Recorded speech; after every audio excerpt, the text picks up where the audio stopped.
मित्रों, हमारे श्रोताओं और दर्शकों, आप सबका मुक्तिबोध साहित्यिक मंच इलाहाबाद विश्वविद्यालय इलाहाबाद की ओर से स्वागत है हार्दिक। आज हमारे विश्वविद्यालय के हमारे विभाग के अत्यंत प्रतिष्ठित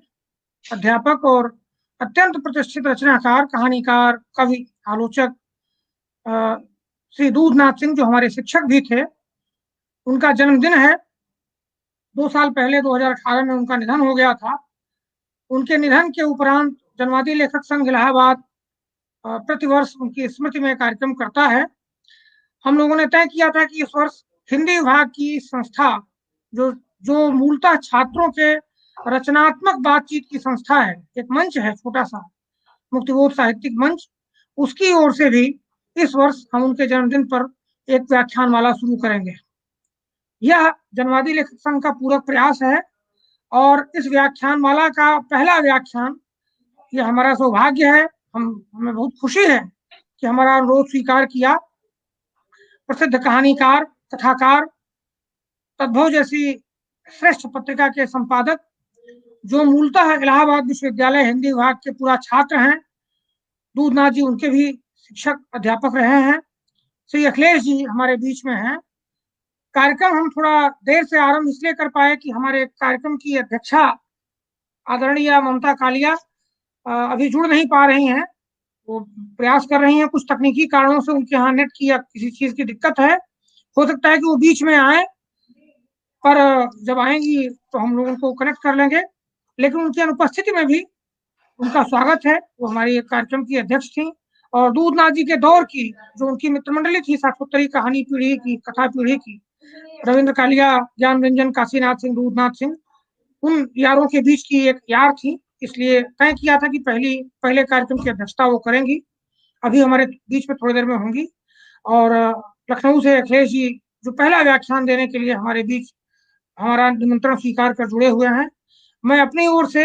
अपने मंच की ओर से और आप सब की ओर से अपने इन दोनों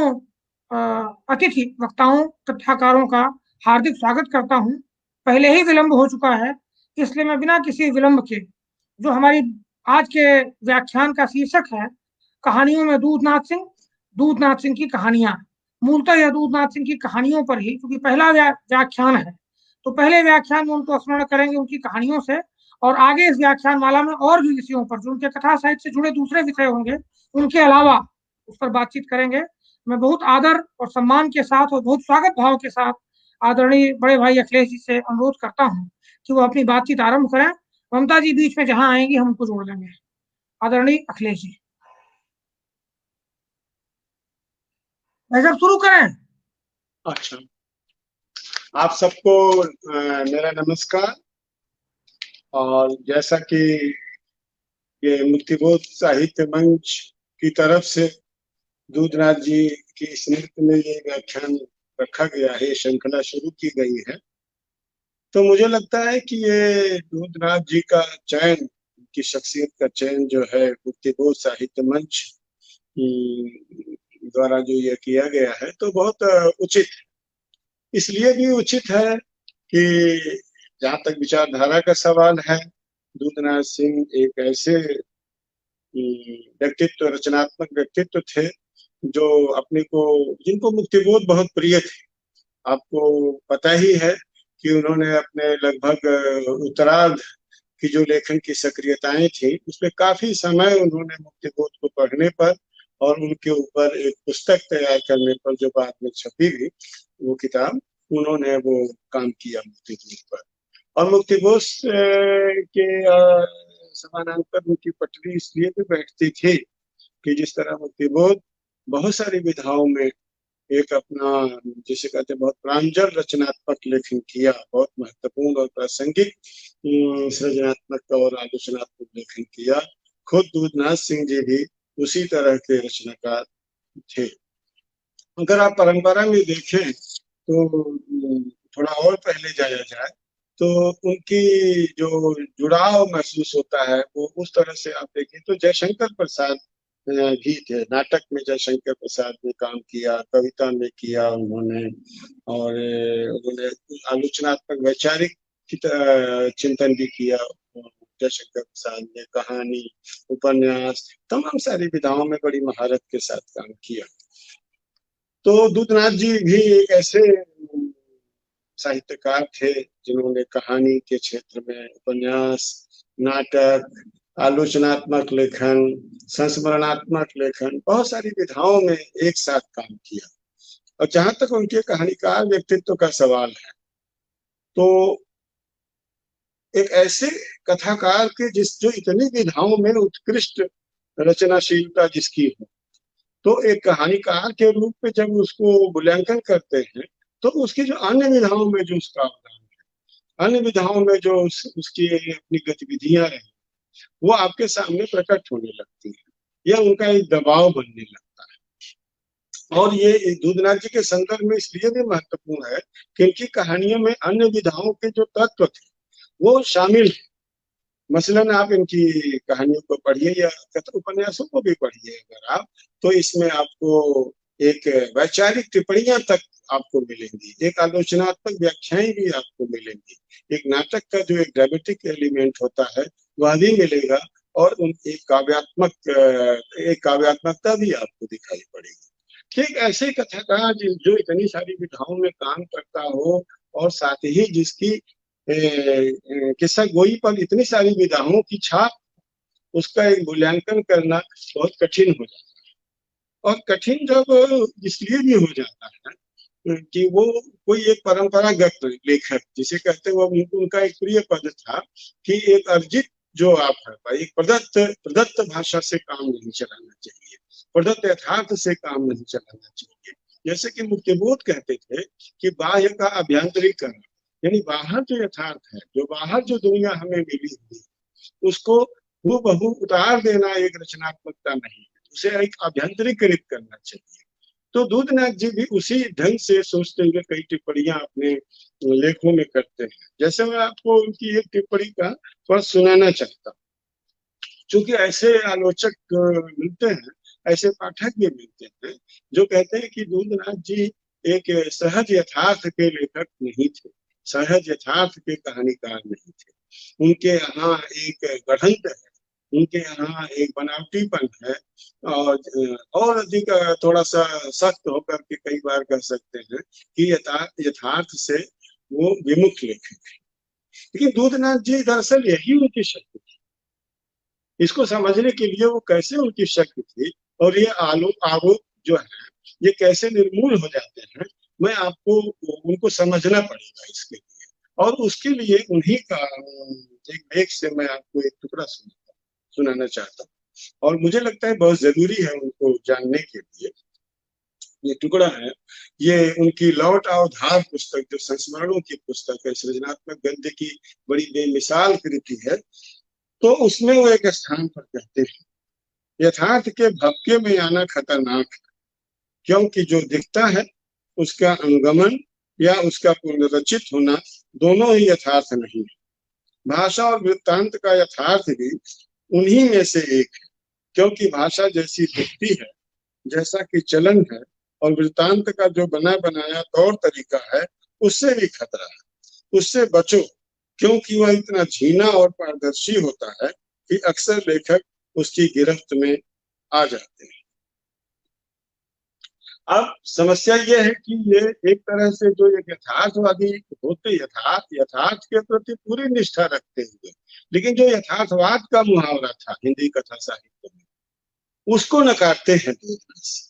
और ठीक इसी बिंदु पर वो मुक्तिबोध की उस पंक्ति से जिसका मैंने अभी जिक्र किया कि बाह्य का आभ्यंतरीकरण, यानी जो दुनिया देख रही है उसमें लेखक जब वह एक कलात्मक यथार्थ बनेगा, तो जाहिर है कि वह एक देखी हुई दुनिया का एक शाब्दिक अनुवाद नहीं होगा, उसका हूबहू चित्रांकन और फोटोग्राफी नहीं होगा, बल्कि जब वो कला का यथार्थ बनेगा, उसमें एक लेखक की तमाम अंतःक्रियाओं से, तमाम सृजनात्मक प्रक्रियाओं से गुजरना पड़ेगा। और दूधनाथ सिंह इसकी न केवल वकालत करते हैं, बल्कि उसे साबित भी करते हैं अपनी कहानियों के जरिए। मैं थोड़ा एक और उदाहरण उनका सुनाना चाहता हूँ। ये उनकी कहानी की किताब एक है, आलोचनात्मक किताब है, कहानी का झूठा सच, जिसमें दूधराज जी इस बात की बड़ी पैरवी करते हैं कि कहानी केवल सत्य से नहीं बनती है जब तक उसमें झूठ नहीं होगा। किस्सा, झूठ मतलब ऐसा नहीं झूठ की कोई पक्षधरता, लेकिन उसमें किस्सा होना, उस किस्सा तभी बनेगा जब उसमें झूठ होगा। झूठ उनके लिए एक इमेजिनेशन, यानी एक जो सेकेंडरी स्रोत है रचनाओं का या हमारे यथार्थ का, उस पर भरोसा मत करो। लेखक की दुनिया में आकर के वह जो रूप ग्रहण करता है उस पर भरोसा करो। तो ये उसी किताब से एक उनका टिप्पणी है। कहानी परिस्थितियों घटनाओं के चित्रण प्रतिबिंबन में नहीं बल्कि उनके प्रतिरोध से बनती है। यानी वह उसका ऐसा नहीं कि उससे किनारा कर दीजिए, उसके प्रतिरोध से बनती है। दिखती हुई तथा कथित सच्चाइयों को तोड़ने से बनती है, जमाने की हवा के उलट चलने से बनती है, यथार्थ के जाने पहचाने और प्रमाणित पदों को भेदती हुई इच्छित निष्कर्षों का सहसा उल्लंघन करती हुई जब कोई कहानी आगे बढ़ जाती है और अपने दिव्य प्रतिभा से आलोकित हो जाती है, तब वह वास्तव में बड़ी रचना होती है। अब ये जिस लेखक की ये प्रतिज्ञा हो, जिस लेखक की कहानी के बारे में ये सोच विचार हो, ये सैद्धांतिकी हो, आप उस लेखक की लगभग पहली कहानी, मेरे ख्याल से करीब करीब पहली कहानी हो सकता है उसके पहले भी लिखी हो उन्होंने कहानी, सपाट चेहरे वाला आदमी हो। सपाट चेहरे वाला आदमी में अगर आप देखें तो उसकी शुरुआत में आपको लगेगा कि एक बहुत एक सामान्य जीवन जो है वो पर्दे पर उतर रहा है। और जब वो जिसमें एक लेखक जो है एक शरीर का पेशा करने वाली स्त्री के यहाँ जाता है बात करने के लिए, यानी वो इतना बोरियत है, उसे जीवन में कहीं कोई लगाव नहीं, जिंदगी में कोई रस विहीन हो चुका है, वो उसकी आसक्ति जीवन से खत्म हो चुकी है, जिसे पाने के लिए चाहता है कोई बात करे उससे। और वो एक पान की दुकान पर जाता है और पान वाले से कहता है कि मौसम बड़ा सुहाना है। पान वाला अजूबे से उसको देखता है, केवल बात करना चाहता है इंसान। पान वाला ये तो वो अजनबी होता जा रहा है और उसी अजनबियत से भिड़ने की, लड़ने की प्रक्रिया में, उसे खत्म करने की प्रक्रिया में वो एक उस स्त्री के यहाँ जाता है। बहरहाल, तो यहाँ तक एक सामान्य घटनाक्रम जिसे कहते हैं कि एक चल रहा है, लेकिन वो कहानी कहाँ ऊंचाई ग्रहण करती है कि हिंदी की एक बड़ी महत्वपूर्ण कहानी में बदल जाती है कि जब वह स्त्री उसे वापस भेजती है और एक धक्का देती है कि वो पर्दे के उस पार चला जाता है, उस पार चला जाता है और उस पार स्त्री का एक बेटा है जो आदमी जैसा लगता है, जिसके चेहरे में पर आंखें नहीं,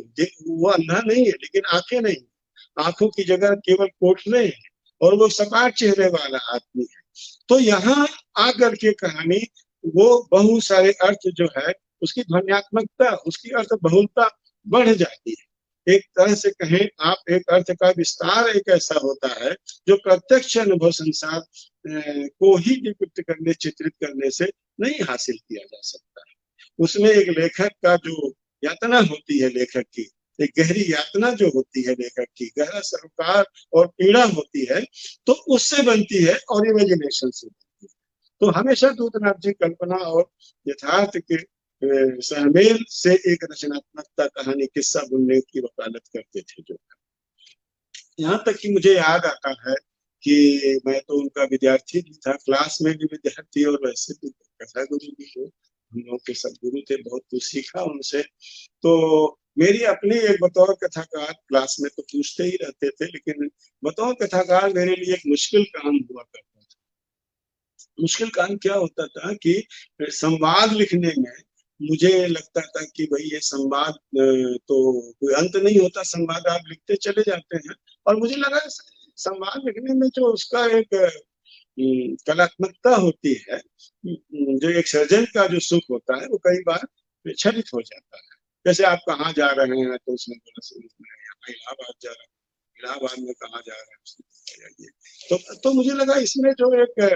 एक लेखक का जो एक क्रीड़ा भाव होता है भाषा से खेलने का, जिसमें वो अर्थ के साथ खेलता है, वो क्षरित होता है। तो मैंने उनसे पूछा कि भाई ये एक सर, ये मुझे दिक्कत लगती,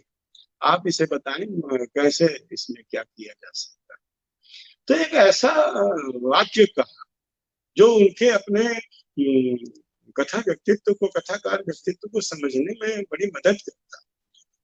और खुद हर लेखक, हर किस्सा को चाहे जो बहुत सारे लोग जानते ही होंगे, लेकिन विनम्रता पूर्वक जो, मान लीजिए एक किसी को मेरे जैसी दिक्कत आती है तो उसके लिए है। तो उन्होंने कहा कि एक संवाद, एक कहानी में या उपन्यास, एक जब आप एक संवाद लिखते हो तो जो उसके बाद वाला संवाद होता है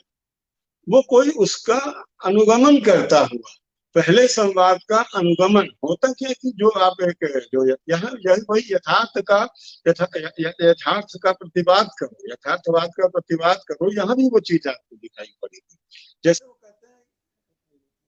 कहते हैं, हेलो, सुनाई पड़ रहा है आप लोगों को?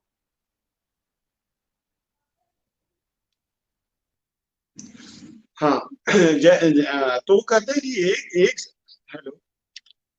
देखो क्या हो गया बेटा, ये कुछ, ए छोटी, देखो कुछ दिखाई, ये कुछ देखो कुछ। आ रही है, आवाज आ रही है, हाँ, आ गया, आवाज आ रही है। आ रहा है। हेलो, हाँ आ रहा है। सुन नारायण जी, आवाज पहुंच रही है? हाँ भाई साहब, पहुंच रही है, आ रही अच्छा, है। हाँ। अब वो कहते हैं कि एक कथा में जो एक संवाद होता है वो कोई पिछले संवाद का अनुचर नहीं होता है। उसी तरह जैसे कहानी कोई यथार्थ का अनुचर नहीं होती है, वैसे ही एक संवाद पिछले संवाद का अनुचर नहीं होता है। वो उससे कनेक्टेड हो सकता है, उससे संबद्ध हो सकता है, लेकिन उसको उसकी स्वतंत्रता हो। हर संवाद अपने में एक स्वतंत्र संवाद, स्वतंत्र वाक्य भी हो सकता है। ऐसे लिखोगे यानी तो आपको कठिनाई हो सकती है कि ऐसे तो आसान है, आप कहाँ जा रहे हो तो आपके कहा इलाहाबाद जा रहे हैं, लेकिन जब आपको कहे, आपको लगेगा एक स्वतंत्र वाक्य भी है, एक स्वतंत्र गद्य है, तब आप उसमें एक एक लेखक का जो कला बोध होता है, एक लेखक की जो कह सकते क्रीड़ा भाव हो सकता है या लीला भाव हो सकता है, वो उसमें शामिल हो जाए। बहरहाल दूधनाथ जी की कहानियों को हम दो दो खंडों में, दो उनकी कहानियों का जो काल है वो दो कालों में बटा हुआ है। एक तो उनका 1959 से लेकर के और करीब 1971 तक का समय, और दूसरा जो है वो 90 से लेकर के और बहुत बाद तक अपने जीवन, जब तक रहे जिए तब तक उनका वो समय, यानी तब तक वो कहानियों पर रुचि लेते रहे, काम करते रहे, अपना भी लिखते रहे, दूसरों का भी पढ़ते रहे। लेकिन जो उनकी है, जिससे उनका एक, जिसे कहते हैं दबदबा, ये बहुत प्रभावशाली व्यक्तित्व वो कथा साहित्य में बने, वो उनका ये, वो पहले की कहानियों ने बड़ी छाप छोड़ी थी हिंदी कथा परिदृश्य पे, जो 1959 से लेकर के 71 तक की कहानियां थी, जिसमें आइसबर्ग, सपाट चेहरे वाला आदमी, सुखांत, बिस्तर, लीच, रक्तपात, विजेता, हाँ, ये सब कहानियां थी। तो ये सब कहानियां एक तरफ थी, और दूसरी तरफ की जो उन्होंने बाद में लिखा, जिसमें उन्होंने कहानियां लिखी माई परशो की, धुराल, गुप्तदान, धर्म क्षेत्र कुरुक्षेत्र, काशी नरेश से पूछो, मतलब ऐसी अनेक कहानियां उनकी, वो दूसरे खंड में। और एक तीसरा दौर, ये भी लगभग आप देखेंगे तो 95 तक का समय है। तो ये दूधनाथ सिंह जी ने बाद के तीसरे दौर में कहानियां एक थोड़ी अपेक्षाकृत छोटी कहानियां लिखी, जैसे 3-4 पृष्ठों की कहानियां लिखी हुई हैं, जिसमें जिसमें नपनी बारिश, आखिरी छलांग, 1800 सन्नाटा, सन्नाटा चाहिए, 1857 की गाली, ये सब कहानियां। लेकिन जो मैं मुख्य बात कहना चाहता हूँ, जो उनका पहला समय है, यानी 71 के बाद उनकी रचना यात्रा लगभग शुरू होती है।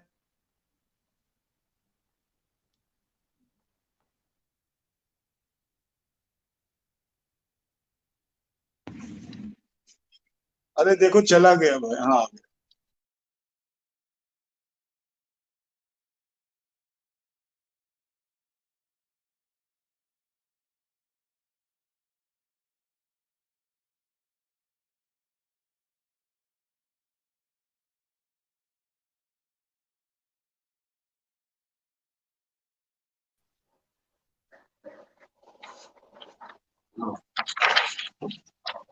तो लेकिन एक 20 वर्ष का इसमें अंतराल है। जो उनका पहला यानी 70, अगर आप देखें तो 71 में सुखांत उनकी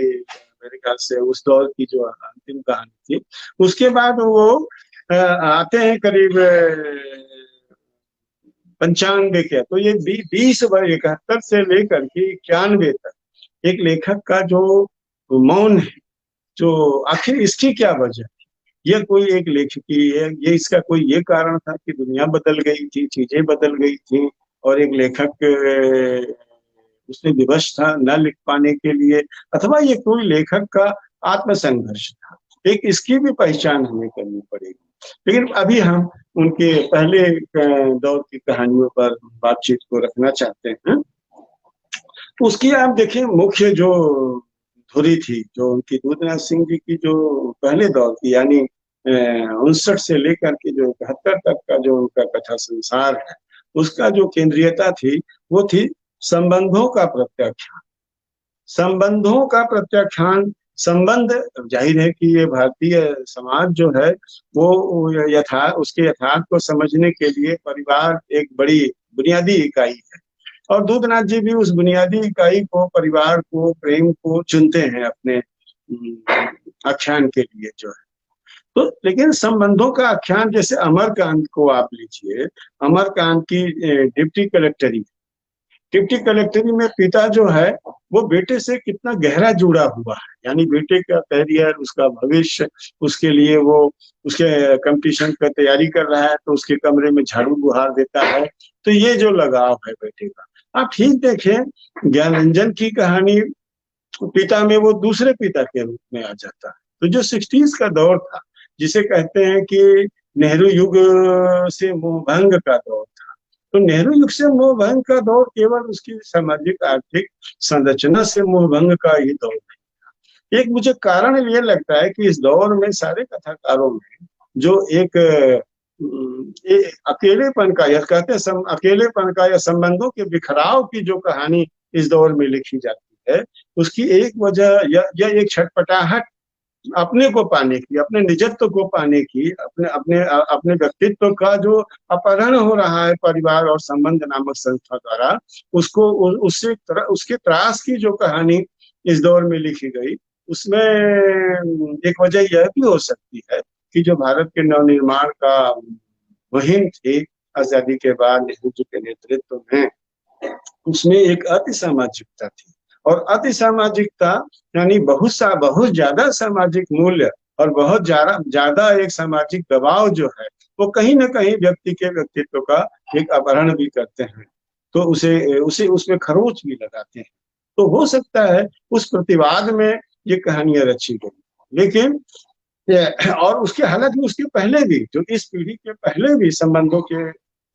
दबाव की या संबंधों की बिखराव की कहानियां लिखी गई। खास तौर पर आप राजेंद्र यादव, निर्मल वर्मा, मोहन राकेश जैसे जो हमारे बड़े दिग्गज कथाकार थे, इन लोगों ने भी दाम्पत्य के बिखराव की, टूटन की या संबंधों के टूटन की कहानियां लिखी। लेकिन फर्क था, दूधनाथ जी की यहाँ जो संबंधों का टूटन है, जो उसमें फर्क था। वहां एक दुख है, एक पीड़ा है संबंधों के बिखराव की जो है, टूटन की जो है, और कहीं एक लगाव भी हल्का फुल्का बना रहता है, जो मिलते हैं तो एक हल्का सा प्रेम भी पैदा होता है। तो वहां पर एक ये स्थिति है। लेकिन यहाँ पर कहानियां जो है संबंध जो है एक दमनकारी रूप में चित्रित किए गए, और माना जाता है कि संबंध जो है व्यक्तित्व का इन कहानियों में, दूधनाथ जी के यहाँ, चाहे वो आप सुखांत को आप ले लीजिए, बिस्तर को ले लीजिए, रीछ, रक्तपात, जितने भी उनकी कहानियां, तो वहां माना जाता है कि संबंध एक दमनकारी संस्था है, परिवार या दाम्पत्य एक दमनकारी संस्था है। तो वहां पर उसमें जो यातना है, संबंधों में बने रहने की यातना की कहानी है, और उस यातना को दूसरे दौर, शायद इसकी वजह ये हो सकती है कि ज्ञानरंजन जैसे नगरों, छोटे नगरों की कहानियां, इलाहाबाद जैसे एक मध्यम शहरों की कहानियां लिखते थे। रविंद्र कालिया जो लिखते थे वो एक बड़े शहर की कहानियां लिखते थे। दूधनाथ सिंह जी की कहानियों का जो लोकेल है वो प्रायः, या उसका जो रिश्ता है उसके जो दूसरा छोर उसका है, कहीं न कहीं वो गांव और बहुत छोटी जगहों कस्बे से जुड़ा हुआ है, जहां पर संबंध जो है वो ज्यादा, जहां सामंतवाद का प्रभाव है और उसके मूल्य संबंधों में भी दिखाई। तो एक तरह से आप कह सकते हैं संबंधों से जो विद्रोह है, ये एक लोकतांत्रिकता के लिए, संबंधों की लोकतांत्रिकता के लिए, या एक व्यक्तित्व का जो अपहरण हो रहा है, जो कुचला जा रहा है, जो तबाह हो रहा है, उसकी वापसी के लिए ये संबंधों से विद्रोह है। लेकिन बहुत विनम्रता पूर्वक कहना चाहता हूँ कि जो लोकतांत्रिकता इन कहानियों का नायक अपने लिए हासिल करना चाहता है, जो आजादी हासिल करना चाहता है, जो दूसरे छोर पर जो स्त्री खड़ी, जो महिला, जो पत्नी या जो प्रेमिका खड़ी है, तो उसको भी एक लोकतांत्रिक हक देने का जो एक जज्बा होना चाहिए, वो मुझे लगता है जर्जर है इन कहानियों में। और इसीलिए ज्यादातर कहानियों में जो दूसरा छोर है, जो स्त्री का छोर है, अंततः वो कल्प्रिट ठहराई जाती है, वो दोषी ठहराई जाती है, या कहीं वो एक जो विचारणी के रूप में कहीं निश्चय का कथन उद्धृत किया जाता है, और यहाँ तक उस कथन को उद्धृत किया जाता है कि एक कहानी में कि भाई एक व्यभिचारिणी की गिरफ्त में फंसने से बेहतर है अपनी गर्दन एक हत्यारे के हाथ में दे दो। ऐसे उनकी अन्य कहानियों में भी आपको रक्तपात में भी मिलेगा, लीच में भी मिलेगा। तो ये एक वहां पर समस्या थी उन कहानियों में। और ये इसकी एक वजह ये भी हो सकती है कि देखो ये इसका एक बात ये इसके पीछे ये, और इसीलिए कि इसके जो नायक हैं, शायद इसके पीछे कार मैंने इसकी वजह भी ढूंढने की कोशिश की कि इसके जो नायक हैं कहानियों के, वो प्रायः बहुत पढ़े लिखे इंटेलेक्चुअल लोग हैं, जो है कोई फिलॉसफी का गहरा अध्येता है, कोई साहित्य का गहरा अध्येता है, सब कुछ वहां पर इस तरह के लोग आपको मिलते हैं। और एक बेमेलपन है, और जिसे कहते हैं विवाह किसी का बेमेल हो गया है, कहीं प्रेमिका है तो महत्वाकांक्षी है, उसको ज्यादा एक चाहिए। और वो बाद बाद में भी उन्होंने ये प्रवृत्ति जो है वो बाद में भी उनकी एक दो कहानियों में इस तरह से दिखाई पड़ती है कि एक स्त्री की जो लिप्सा हो सकती है, या उसका जो वो व्यक्तित्व के पतन के लिए जिम्मेदार ठहराई जाती है। लेकिन जो इन कहानियों का अपना जो सबसे ताकतवर पक्ष है, जिसकी वजह से ये इन कहानियों ने हिंदी कथा साहित्य में एक एक अद्भुत किस्म का आकर्षण अपने लिए पैदा किया। वो आकर्षण ये था कि कहानियों की हिंदी कथा साहित्य में कोई परंपरा नहीं थी, जिसे कहते हैं ये कहानियां एक प्रदत्त यथार्थ की भी कहानियां नहीं थी, और प्रदत्त शिल्प और भाषा की भी कहानी। ये एक ऐसे अनोखे लेखक के रूप में, दूधनाथ जी एक ऐसे अनोखे कथाकार के रूप में वहां उपस्थित होते हैं, जो प्रदत्त से नहीं अर्जित करता है अपना शिल्प, अपनी संरचना, अपनी भाषा और अपना यथार्थ की जो मीमांसा है, उसको भी वो अपने ढंग से व्याख्यायित करता है, उसको अपने दृष्टिकोण से एक खास मुकाम पर खड़े होकर के वो उन चीजों को देखता है। और चीजों के इसीलिए उसके चरित्र आपको देखिए जो इतना अंधेरा है। दूसरी बात यह है कि वो भीतर के अंधेरे और तलघर की कहानियां हैं। एक कैसे भीतर एक इतना हाहाकार, इतनी पीड़ा, इतनी यातना उसके चरित्रों के भीतर है, इतना अंधकार है, और उस अंधकार को तोड़ने के जद्दोजहद भी कई कहानियों में दिखाई पड़ती है, लेकिन हताश भी हो जाता है देखकर। और प्रायः आप देखेंगे शायद यही वजह हो कि दूधनाथ जी की इन कहानियों के जो नायक हैं वो कई बार लगता है कि अवसादग्रस्त है, यानी यथार्थ की इतनी मार है, एक जिसे कहते हैं कि दमन, संबंधों के दमन की या समाज के भी दमन की, कई कहानियों में जैसे प्रतिशोध कहानी में समाज के भी दमन की इतनी मार है कि ये उसको सह नहीं पाती, और ये चरित्र जो है अवसादग्रस्त जैसे लगने लगते हैं। जो आपको एक उदाहरण मैं दे सकता हूँ लेकिन ये कि अभी छोड़ते हैं उदाहरण जो है, बाद में उसको उसका जिक्र करते हैं उदाहरण का। और इन 71 में जो दूधनाथ जी की इस मुहावरे की जो आखिरी कहानी थी सुखांत, जिसका रचना काल 91, 91 में आप देखें तो क्या होता है कि 91 नहीं, हाँ नहीं 71, हाँ सुखांत का रचना काल 71 सन 71, और उसमें भी एक सुरंग है, अंधेरे की सुरंग है। जाहिर है उसमें भी एक पत्नी है जो बहुत उस व्यक्ति के अपने तेज को, उसकी प्रतिभा को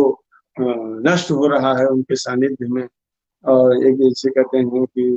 लड़ाई झगड़ा तनाव, एक दाम्पत्य का तनाव है, लेकिन वो उसको एक बड़े रूपक में भी बदलते हैं। और वो तनाव जो होता है कि एक व्यक्तित्व की खोज, आत्म की खोज जिसे कहते हैं, और उसे पाने का, जहाँ पहले की कहानियों में एक समर्पण कर देता है स्थितियों के आगे, नायक जो है वो समर्पण कर देते हैं, यहाँ पर उसे बदलने के लिए एक संघर्ष, और वो जो है वो सुरंग खोदना शुरू करता है। उसका नाम एक एक फैंटेसी है, उसमें सुरंग खोदना शुरू करता है। और जब सुरंग खोदते खोदते उस पार जाता है जहाँ अन्य कहानियां बहुत गहरी हताशा और थकान में खर्च होती थी, तो जब सुरंग खोदते खोदते जब उस पार जाता है तो देखता है कि वह उस पार जो है रोशनी है, और उस रोशनी में उसका बेटा खड़ा वहां पर है उसका स्वागत करने के लिए। यानी भविष्य जो है वो है, और भविष्य जो है वो मनुष्य का स्वागत कर रहा है। अगर आप सुरंग खोदें, संघर्ष करें, तो एक शानदार भविष्य आपका स्वागत कर रहा है। और ठीक आपको लगता है कि ये जो एक एक व्यक्तित्व के या व्यक्ति के अपने अंतरात्मा के या उसके अपने गहन गोपन के या भीतर के अपने तलघर और अंधकार का जो लेखक, इतना महत्वपूर्ण लेखक, अपने दौर का प्रसिद्ध लेखक था, वो कैसे एक बाहर की दुनिया में प्रवेश कर रहा है। यानी सुरंग के उस मुहाने पर जहाँ रोशनी और नई पीढ़ी है, एक भविष्य है, उस मुहाने पर वो पहुंच जाता है। लेकिन ठीक यही बिंदु है कि यहाँ पहुंचने पर अचानक जो है दूधनाथ जी लेखन से एक अवकाश ले लेते हैं, और वो साल 2 साल 3 साल 5 साल का नहीं, 20 साल का अवकाश लेते हैं। आखिर वो क्या वजह थी? वजह ये थी कि भाई उसी के बाद आप देखें सन 70 के दशक में आप देखिए तो 72 में पश्चिम बंगाल में नक्सलवादी का आंदोलन होता है, गुजरात का छात्र आंदोलन, बिहार जयप्रकाश नेतृत्व के कांग्रेस की सरकार इतने दिनों बाद सत्ता पलट होता है, फिर वापसी होती है, फिर उसके बाद बहुत सारी घटनाएं बड़ी त्वरित गति से हमारा भारतीय यथार्थ जो है वो बदलता चला जाता है, परिवर्तित होता चला जाता है। तो उस परिवर्तन की प्रक्रिया में जाहिर है यथार्थ इतनी तेज गति से बदल रहा है, नए नए रूप, नए नए मुहावरे, नई नई चीजें, सोवियत संघ का विघटन हो जाता है। या उसके पहले आप देखें तो जो एक मार्क्सवादी विचारधारा थी उसका बहुत तेजस्विता, उसकी पूरे विश्वव्यापी तेजस्विता उसको मिलती है। तो ये चीजें थी जो, एक सेकंड।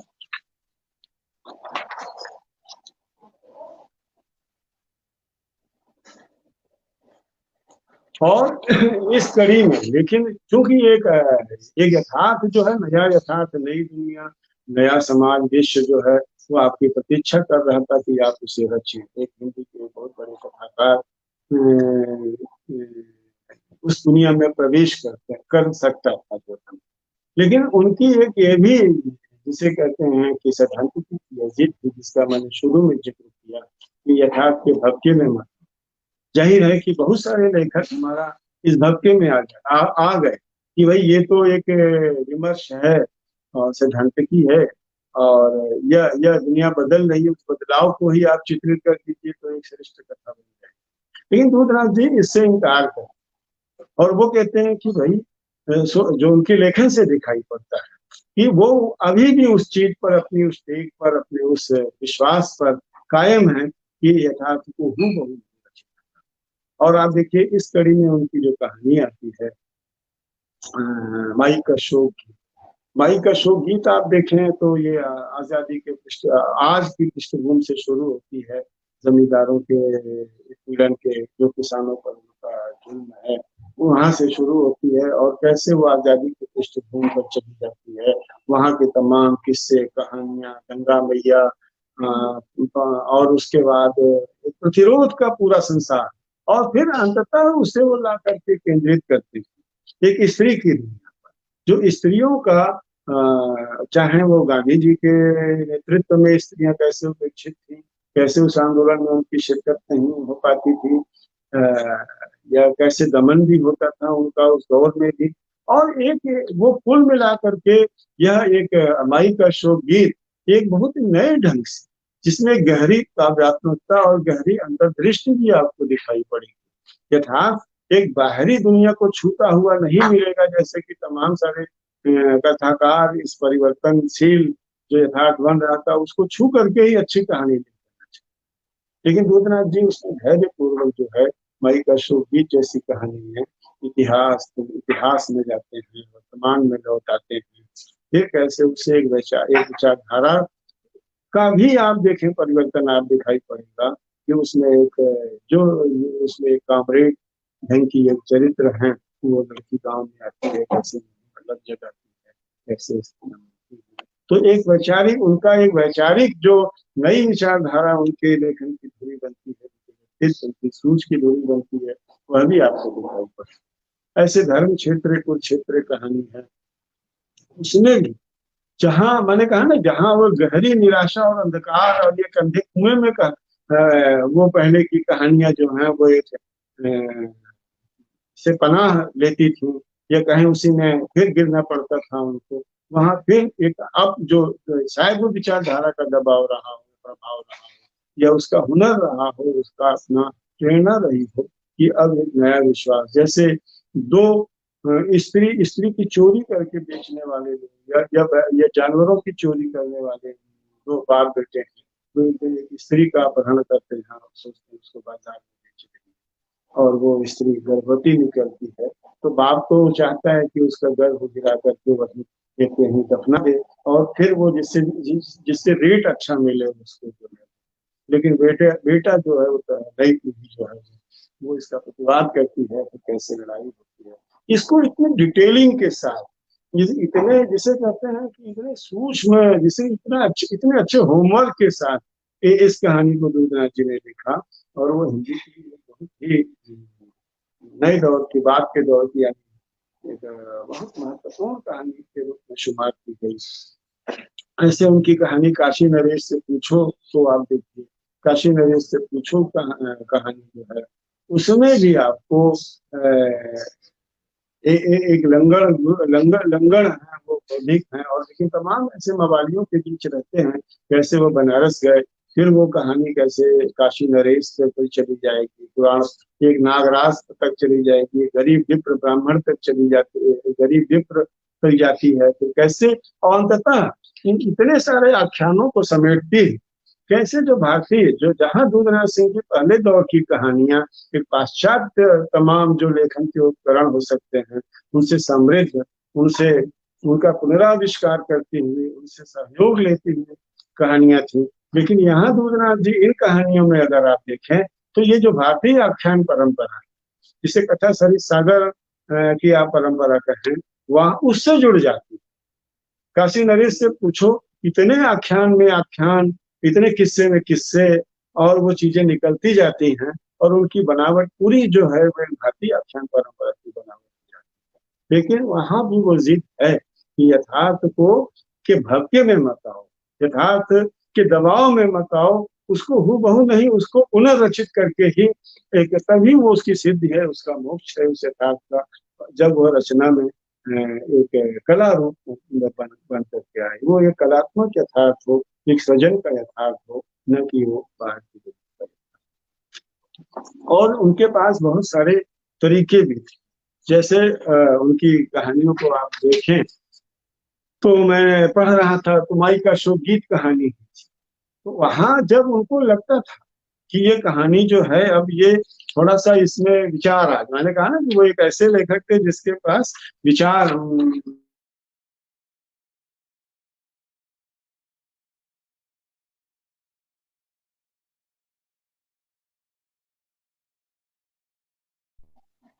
उनके पास विचार भी थे, तो नाटक भी लिखते थे, तो वो सारे एलिमेंट उनकी कहानियों में थे। तो जब वो देखते थे, कई बार बड़ी वैचारिक बातें जो जो ऐसे अगर कोई आप लिख दे, साधारण लेखक के हाथ में अगर वो चला जाए और वो लिखता है उसे, तो नकली, इतना नकलीपन में गिरने की उस कहानी की आशंका बन सकती थी। लेकिन वो एक बहुत उनको हुनर भी था उनके पास और सूझ भी थी। वो कैसे संभालते हैं, मैं ये बताना चाहिए, इसका जिक्र करना चाहता हूँ। तो वो जहां देखते थे वैचारिक चीजें हैं या विचार की बात है, और लग रहा है कि अगर ये लिखेंगे तो लगेगा कि ये लेखक कंट्रोल कर रहा है, एक लेखक का जो विचारक है, विचारधारा है, वो कैसे यथार्थ को कंट्रोल कर रही है और कहानी खराब हो जाए, तो वहां तुरंत वो एक बड़े ही तरीके से वो संवाद को भोजपुरी में ला देते थे। जैसे एक आपको मैं सुनाता हूँ एक संवाद, माई का शोक गीत का ही संवाद है। जैसे गांव की गंगा माई ग्रामीण स्त्रियों से कहती, तो हमारा साहस बढ़ा, हमको लगा कि हम रण में हैं, आमने सामने, इसमें रण को रण करके पढ़े। मतलब ये, हाँ, मतलब हमको हमको लगा कि हम रण में, आमने सामने, इसमें, इसी कहानी से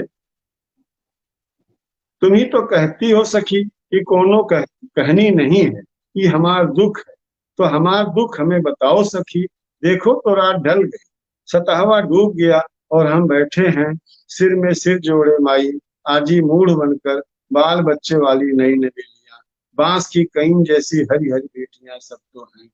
ये वगैरह वगैरह। अब इसको जनाब, अब मैं इसको खड़ी बोली में आपको सुना देता हूँ, यानी मैं अपने शब्दों में सुना रहा हूँ। ये कोई कहानी नहीं, हमारा दुख है सखी, हमारे दुख को हमें बताओ। देखो तो रात ढल गई, सतहवा डूब गया, और हम माए दादियां बूढ़ियां नई नवेलियां, बांस की टहनियों की तरह हरी हरी बेटियां सिर पर जोड़े यहाँ हैं, ढेला बाबा की सारंगी की तरह, एक बार इस सारंगी को बचाओ ना। अब खड़ी बोल, अगर ये इस तरह खड़ी बोली में लिखा जाता, निश्चय ही ये एक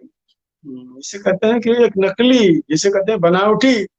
ये वाक्य होते जो है। और कहा जाता है कि ये एक लेखक का एक विचारधारा है, ये स्त्रियों को एकजुट, या स्त्रियों के दुख को अपने अपने शब्दों में, अपने वैचारिकी में ढाल करके व्यक्त कर रहा है। लेकिन जैसे ही वो भोजपुरी में ले आते थे, ऐसे बहुत जगह आपको मिलेंगी जहां उनको विचार वैचारिकी अपनी देनी होती थी, वो भोजपुरी शब्दों का इस्तेमाल करने लगते थे।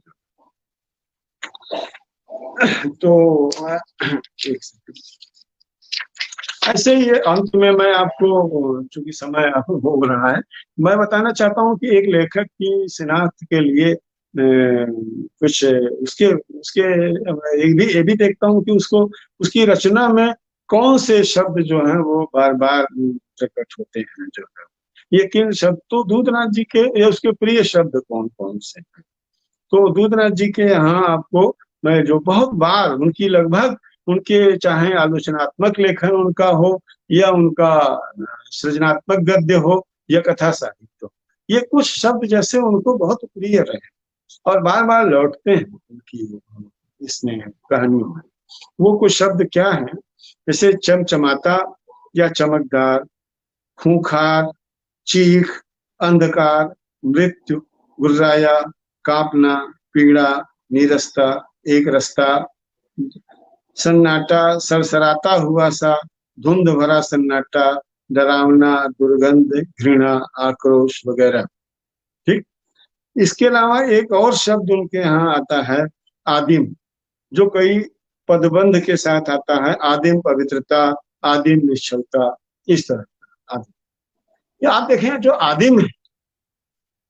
आदिम हमेशा, जो आदिम किस लिए क्यों प्रिय है, वो इसलिए प्रिय है कि जब ये एक दृश्य को एक लेखक देख रहा है, एक चरित्र को देख रहा है, या एक अंतर्वस्तु को देख रहा है, तो उसको उसकी वर्तमानता से निकाल करके, केवल उसको उसकी वर्तमानता में, उसके उसके तत्काल में महदूद न रखते, उसको उसके आखिरी छोर तक आप ले जाए, तो उसने जो उस यथार्थ ने, उस पीड़ा ने, या उस अनुभूति ने, या उस अनुभव ने जो ट्रेवल किया है, जो यात्रा की है, या उस दृश्य ने जो यात्रा की है, एक आदिम से लेकर के और तत्काल वर्तमान तक बनने की जो यात्रा, उसको उसकी संपूर्णता में देखो,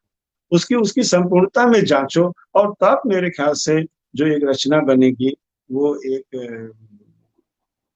जिसे कहते हैं बहुत ही सार्थक महत्वपूर्ण रचना बनेगी। तो आदिम निश्चलता हो या आदिम सन्नाटा हो या आदिम पवित्रता हो, आदिम शायद भूतनाथ जी को इसीलिए प्रिय है कि एक अनुभव को, एक अनुभूति को या एक विचार को, किसी भी चीज को केवल इकहरे ढंग से न देख करके, बल्कि उसका जो एक पूरा यात्रा रही है, वहां कहाँ से वो शुरू हुआ है और कहाँ तक बना है, उसके उस दोनों छोरों पर खड़े होकर के, दोनों छोरों को नापते हुए, और तब यथार्थ को रचो। और दूधनाथ जी लगभग इसी तरह रचने की कोशिश अपने उपन्यासों में, कहानियों में तमाम तरह से करते रहे हैं। और शायद इसीलिए उनका लेखन आज वो हमारे बीच नहीं है। 2 वर्ष पहले उनका निधन हुआ, लेकिन उनका रचना संसार, उनका बहुत सार्थक और सफल रचना संसार आज भी हमारे भीतर है, और वो हमें सिखाता भी है और हमें चुनौती भी देता है। धन्यवाद, आपने सुना।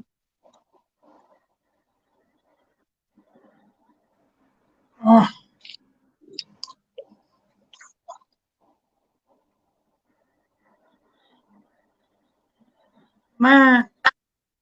इस व्याख्यान के लिए अपने वक्ता, अतिथि वक्ता अखिलेश जी के प्रति बहुत आभार प्रकट करता हूँ, इसलिए कि यह पहला व्याख्यान था और इसका रिश्ता दूधनाथ जी की कहानियों से था। ममता जी जुड़ी हुई हैं हमसे लगातार एक श्रोता के रूप में। किन्हीं तकनीकी वजहों से लिंक खुल नहीं पाया और वो हमसे जुड़ नहीं पाई, लेकिन लगातार उनकी टिप्पणियां और उनका हस्तक्षेप बीच बीच में रहा। हमारा दुर्भाग्य रहा कि हम उनको जोड़ नहीं पाए, हम अपनी बात समझा नहीं पाए। हम भी तकनीकी रूप से बहुत दक्ष नहीं है, लेकिन जो भी और कारण आया, हमें उनके न आने का, न शामिल हो पाने का खेद है। उनका अध्यक्षीय वक्तव्य रह गया, लेकिन इस वक्तव्य में दूधनाथ जी के पहले संग्रह से लेकर, बल्कि पहली आरंभिक कहानियों से लेकर और कहानी के आखिरी पड़ाव तक, जब तक वो लिखते रहे, एक केवल व्यंगावलोकन नहीं है, बल्कि कहाँ कहाँ परिवर्तन आया और किस किस रूप में आया। और वो जो आदिम पवित्रता की बात दूधनाथ जी करते थे, वो उनके लेखन के केंद्र में कैसे बनी रही, उसका बहुत ही सुंदर विश्लेषण ममता जी कह रही थी कि अखिलेश जी के प्रिय छात्र की तरह बहुत सम्मान के साथ विश्लेषण किया। होना ही चाहिए, गुरु तो थे ही, अध्यापक शिक्षक तो थे ही, उच्च कोटि के रचनाकार भी थे। लेकिन अंत में जो बात, अंतिम बात जो कहा अखिलेश जी ने, कि वो सिखाती भी है और चुनौती भी देती है। एक कथाकार को उसके बाद उसकी पीढ़ी के बाद का कथाकार किस रूप में लेता है, किसी दोहरे स्तर पर लेता है। वो केवल अनुसरण करना नहीं, बल्कि चुनौती के रूप में भी लेता है, उनसे आगे बढ़ना है और वो उससे सीख भी ग्रहण करता है। मुझे लगता है कि सबसे अच्छा निष्कर्ष दूधनाथ जी के बारे में उन्होंने ये प्रस्तुत किया। उनकी कहानियां, उनकी रचनाएं, उनका लेखन बाद की पीढ़ियों को दोहरे स्तर पर सिखाता भी करता है। मैं इस व्याख्यान के लिए, क्योंकि घोषित कार्यक्रम से थोड़ा अधूरा रह गया ममता जी के न जुड़ पाने के कारण, लेकिन फिर भी जो हुआ, भीड़ हो रही थी और दर्शकों की ओर से, श्रोताओं की ओर से सवाल आने लगे थे कि क्या कार्यक्रम नहीं होगा, तो भ्रम को दूर करने के लिए कार्यक्रम शुरू करना पड़ा। लेकिन जो हुआ वक्त, यह बहुत ही सारगर्भित और बहुत ही बहस तलब वक्तव्य था। हम कोशिश करेंगे कि दूधनाथ जी पर यह व्याख्यानमाला जो शुरू हुई है कोरोना काल में ऑनलाइन, अगर कोरोना खत्म हो गया और आगे के वर्षों में सब कुछ ठीक रहा, सामान्य रहा, तो हम उनके जन्मदिन पर इस व्याख्यानमाला के अंतर्गत एक विस्तृत बातचीत करेंगे, एक बृहद बातचीत करेंगे, जिसमें पुराने वक्ताओं को भी, यानी अखिलेश जी को भी और ममता जी को भी जो आज नहीं जुड़ पाएंगे, उन सबको भी शामिल करके विस्तृत बातचीत करेंगे। मैं अपने मंच की ओर से, व्यक्तिगत रूप से अपनी ओर से आदरणीय ममता जी के प्रति, जो यहाँ जुड़ ना पाने के बावजूद लगातार संपर्क में बनी रही, लगातार श्रोता के रूप में उपस्थित रही, मैं उनके प्रति बहुत आभार प्रकट करता हूँ।